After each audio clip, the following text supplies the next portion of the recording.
સિંધઈ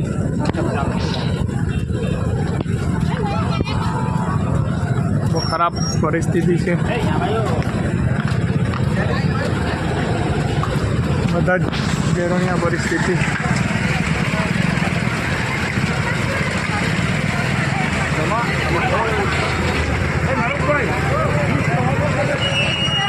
રોજ એકદમ કરેલું જ નહીં નથી.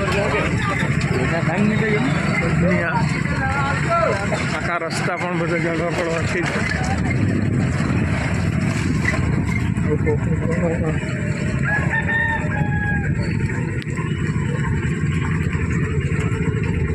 આ ગાડી તો હજુ ડેન્જર એવું લાગે. ઘેરોની પરિસ્થિતિ પહેલાં ખેતીવાડીનું પણ બહુ નુકસાન. કદાચ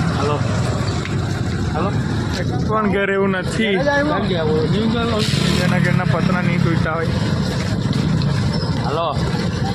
ભારી માત્રામાં નુકસાન.